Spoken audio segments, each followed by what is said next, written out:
Syria's war is a mess. After 4 years, the conflict is divided between 4 different sides on the ground.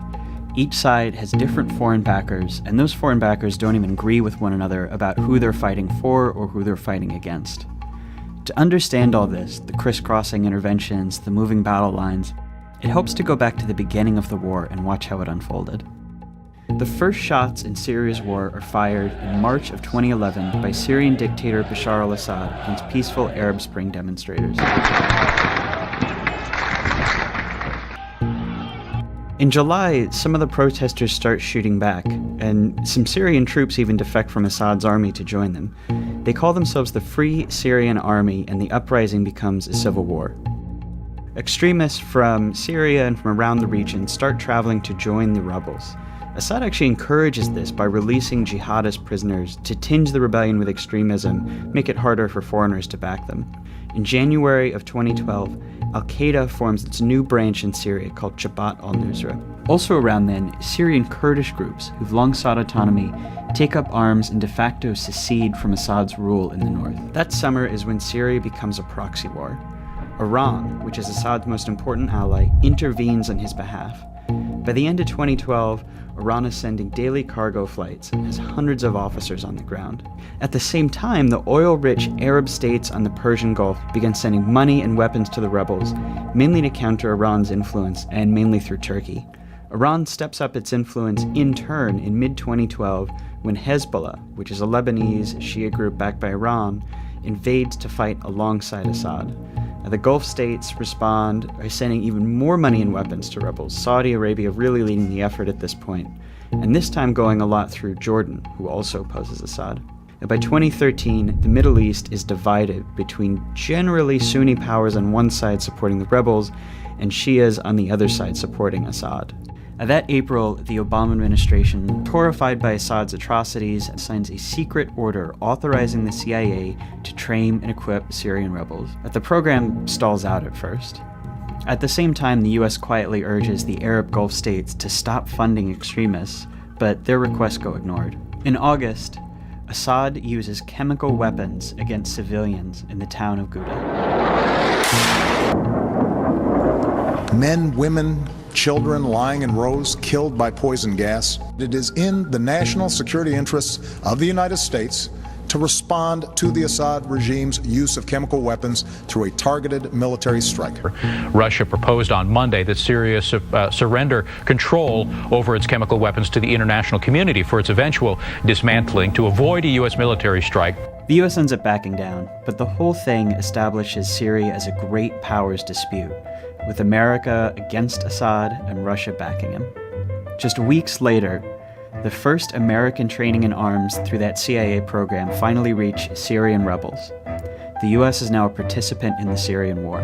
In February of 2014, something happens that transforms the war.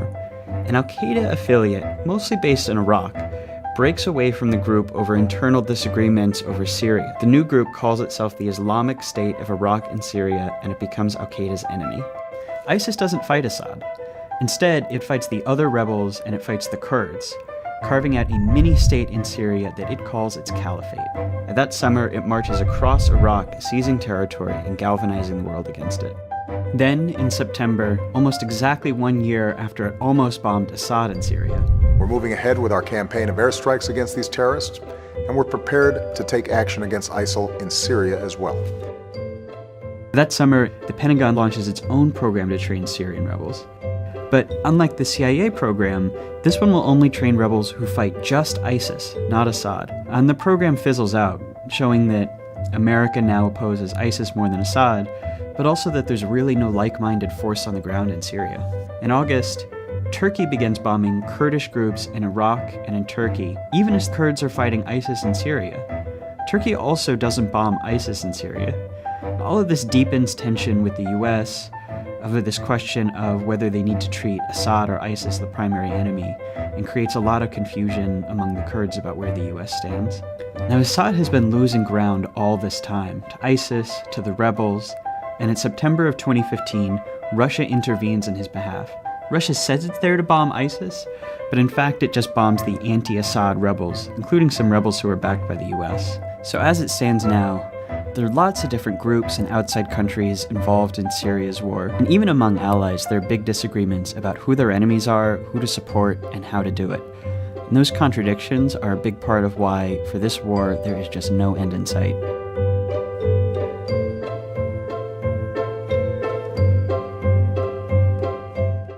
ชนวนเหตุสงครามซีเรียฉบับเข้าใจง่ายชนวนแรกสุดความขัดแย้งเริ่มต้นในเดือนมีนาคม 2011 เมื่อประธานาธิบดีบัชชาร์ อัล อาซาดมีคำสั่งปราบม็อบอาหรับสปริงในซีเรียซึ่งออกมาชุมนุมเรียกร้องให้ประธานาธิบดีลงจากตำแหน่งและกลุ่มผู้ชุมนุมก็เริ่มจับอาวุธตอบโต้กองทัพซีเรียบางส่วนแปรพรรคเข้าร่วมกับกลุ่มผู้ชุมนุมและเรียกตัวเองว่ากองทัพปลดปล่อยซีเรียจากชนวนนี้ก็เกิดเป็นสงครามในประเทศและในปี 2013 ประเทศตะวันออกกลางก็ได้แตกเป็น2ฝ่ายคือฝ่ายมุสลิมซุนนีที่ให้การสนับสนุนกลุ่มกบฏและกลุ่มมุสลิมชีอะห์ที่ให้การสนับสนุนซีเรียเดือนเมษายน 2013 สหรัฐอเมริกาภายใต้การนำของประธานาธิบดีบารัก โอบามาก็เข้ามามีส่วนเอี่ยวมีการสั่งเซ็นให้ CIA ทำการฝึกรบรับมือกลุ่มกบฏซีเรียและในปีเดียวกันรัฐบาลนายอัสซาดใช้อาวุธเคมีโจมตีกลุ่มกบฏในเมืองกัวตามีผู้ตายจำนวนมากผลที่ตามมาคือโอบามาออกมาประณามการใช้อาวุธรัฐบาลนายอัสซาดพร้อมลั่นจะตอบโต้ด้วยการโจมตีซีเรียเดือนกุมภาพันธ์ 2014 สงครามในซีเรียเริ่มเปลี่ยนโฉมไปอีกขั้นเมื่อเกิดความขัดแย้งภายในกลุ่มเครือข่ายอัลกออิดะในอิรักจากความไม่ลงรอยในเรื่องซีเรียและได้แยกตัวออกมาจัดตั้งกลุ่มใหม่เรียกตนเองว่าไอซิสเดือนกันยายน 2014 1 ปีหลังจากที่สหรัฐเคยขู่โจมตีซีเรียโอบามาก็ออกแถลงใหม่ประกาศสงครามกับกลุ่มไอซิสซึ่งซีเรียกำลังอ่อนแออย่างหนักจากการถูกโจมตีทั้งฝ่ายกบฏและไอซิสในปีถัดมารัสเซียก็เข้าแทรกแซงส่งกองกำลังโจมตีทางอากาศในตอนนี้ความขัดแย้งในซีเรียจึงไม่ได้จำกัดวงแค่การสู้รบภายในประเทศเท่านั้นแต่เป็นความขัดแย้งที่มีกลุ่มต่างๆและนานาประเทศเข้ามาเกี่ยวข้องแม้แต่ชาติที่เป็นพันธมิตรกันเองก็เกิดความขัดแย้งไม่ลงรอยว่าในประเด็นต่อสู้กับอะไรทำเพื่อใครจึงเป็นเหตุผลว่าทำไมสงครามในซีเรียจึงไม่สงบลงเสียที